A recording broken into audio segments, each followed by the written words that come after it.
Hey, what's up guys? Corey Aqua, back like I never left. And as you can see behind me, there are some new species of Tanganyikan cichlids in the 180. Um, Surprise.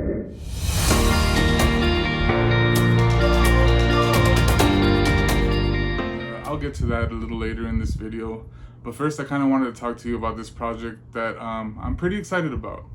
I'm gonna try to recreate a North American biotope, and yeah, I've been a fan of biotope aquariums since I've been in the hobby.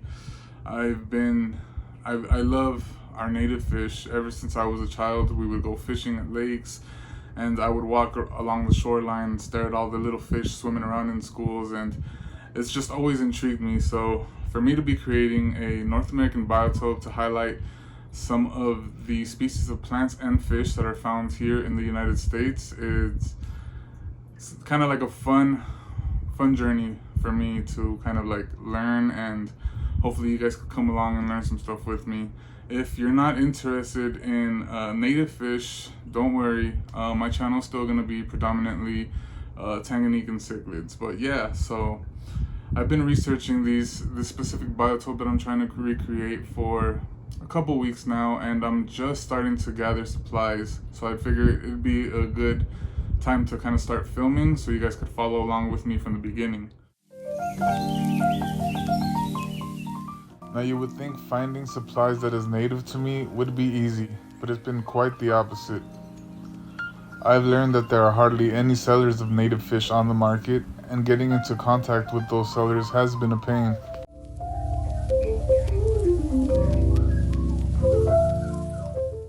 In this specific biotope I'm focusing on, bald cypress trees dominate the heavily vegetated wetlands, and the grounds are covered with foliage. I've been looking for bald cypress tannins to use as my substrate, but have not had any luck finding any yet. As for plants, so far I've acquired Anacharis, more commonly known as waterweed. This plant originally comes from South America, but has become invasive all over the United States. You can usually find them in thick bunches growing upward along the water surface, and the leaves are narrow, green, and attached to a thin stem.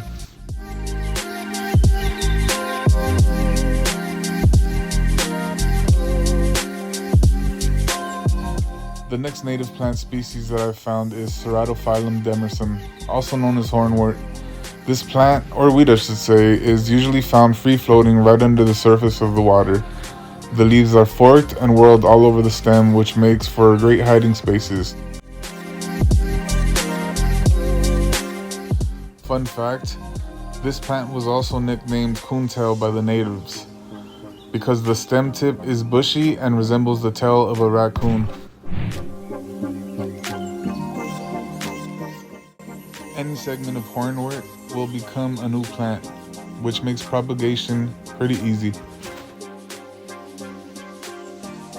The last of the plants I found is Hydrocotyle verticillate. This plant is commonly found in both water and land throughout North and South America. The leaf blade resembles the shape of a penny and can grow to the radius of about 2 inches.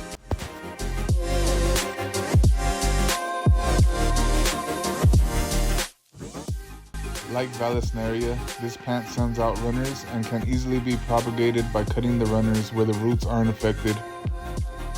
One cool thing about this plant is that it can be beneficial to consume, aiding in the treatment of wounds, hepatitis, influenza, and other illnesses.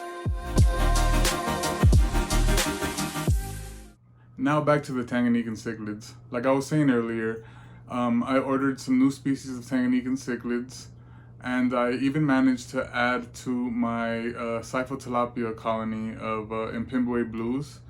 Now, adding more Cyphotilapias to an established colony can be a little tricky. What I did was I removed my dominant male, put him in a holding tank, released the female. I made sure that the female was bigger than the rest of the females, by the way. I released the female, I let them sort it out for a week or two.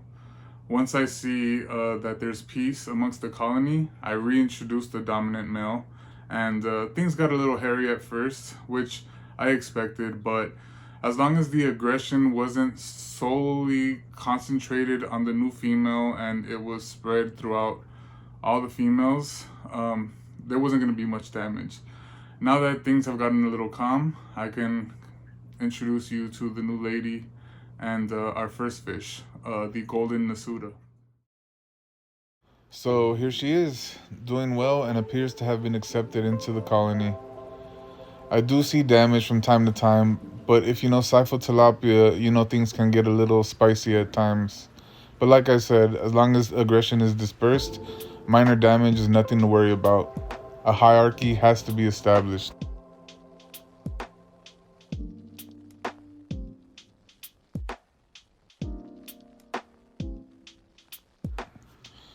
Now I should mention, because this female is a similar size to my dominant male, it will trigger a growth spurt.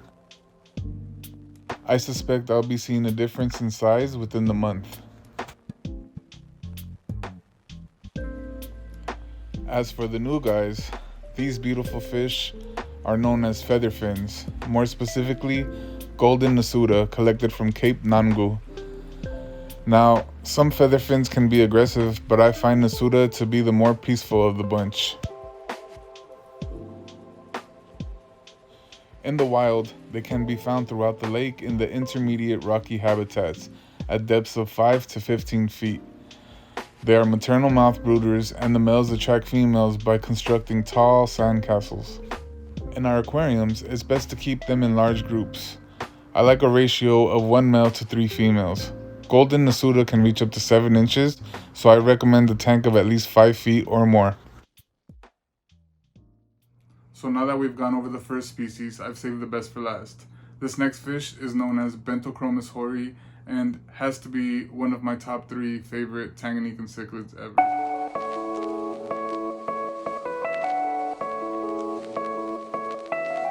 In the wild, Bentochromis can be found exploring the deep open waters at depths of 60 meters or more. Like the golden Nasuda, these beautiful fish can reach 7 inches and do well in aquariums that are larger than 5 feet. The males color up beautifully when it comes time to courting a mate, and the females have adapted to be maternal mouth brooders as well. I currently keep them at a 1 male to 2 female ratio with no issues. These new species that I've added to the collection act as a dither fish for my colonies of tilapia and have been a pleasure to watch in my aquariums. Alright guys, now that I've caught you up on my aqua life, I want to thank you for sitting through another video. If you're not subscribed, go ahead and subscribe. I post Tanganyikan stuff, and I'm going to try to mix in some species that are native to these states in future videos. Like I said, subscribe if you're not already, like, comment, share this, and buckle up, because this is only the beginning of the Cory Aqua YouTube channel. And before you go, if you're not following me on Instagram already, give me a follow at Cory Aqua. I'm going live every Friday at 8 a.m. Pacific Standard Time with my buddy Ryan at Box Gardener. I'll put his handle up here. And yeah, we bring on a special guest and speak about specific niches in the hobby, and it's a great learning experience for both Ryan and I and our viewers. We have a little segment at the end of each live where you get to ask questions to our guest or us if you want, and it's a lot of fun. So hopefully I'll see you there. If not, I'll catch you on the next video. Later, guys.